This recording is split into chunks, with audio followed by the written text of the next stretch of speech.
In the campaign, I promised the American people that I would build a cutting-edge missile. საარჩევნო კამპანიის დროს ამერიკელ ხალხს უახლეს რაკეტსაწინააღმდეგო თავდაცვის ფარს დავპირდი, რათა სამშობლო უცხო ქვეყნის სარაკეტო თავდასხმისგან დამეცვა, ესაა ის, რასაც ვაკეთებთ. დღეს მოხარული ვარ განვაცხადა, რომ ოფიციალურად შევარჩიეთ დიზაინი უახლესი სისტემისთვის, რომელიც განათავსებს ახალი თაობის ტექნოლოგიებს ხმელეთზე, ზღვასა და კოსმოსში, მათ შორის კოსმოსურ სენსორებსა და გამანადგურებელ გზაგადამჭრელებს.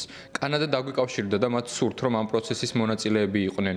ამრიგად ჩვენ მათთან ვისაუბრებთ. მათაც სურთ დაცვა ჰქონდეთ. შესაბამისად, ჩვეულებისამებრ ჩვენ კანადას დავეხმარებით ყველანაირად, როგორც შეგვიძლია. ოქროს გუმბათის ეს დიზაინი ჩვენ არსებულ თავდაცვის შესაძლებლობებთან ინტეგრირდება. ჩემი ვადის დასრულებამდე ის სრულად უნდა ამოქმედდეს.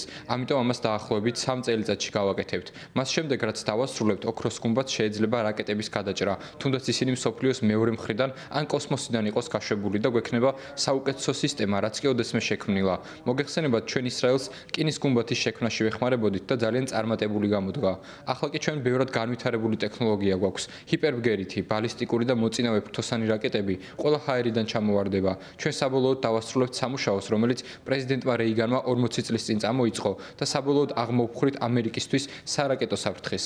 წარმატების კოეფიციენტი ძალიან ახლოსაა 100%-თან, რაც წარმოუდგენელია. ვიღაცა მიკითხა, ამჟამინდელი სისტემა ადეკვატურია? არ არსებობს არანაირი ამჟამინდელი სისტემა. ჩვენ გვაქვს გარკვეული რაკეტსაწინააღმდეგო თავდაცვის საშუალებები, მაგრამ სისტემა არ არსებობს. უბრალოდ გვაქვს რამდენიმე ეფექტიანი იარაღი, რომელსაც იმედია არასდროს გამოვიყენებთ, მაგრამ ისინი ძალიან ეფექტიანია. ოქროს გუმბათი სრულიად სხვა ლიგაა, მსგავსი რამ არასდროს ყოფილა. ეს ძალიან კარგი თავდაცვითი საშუალება იქნება. დარწმუნებული იყავით, რომ მსგავსი არაფერი იარსებებს და ვერც სხვას შეიძლება ამის შექმნა.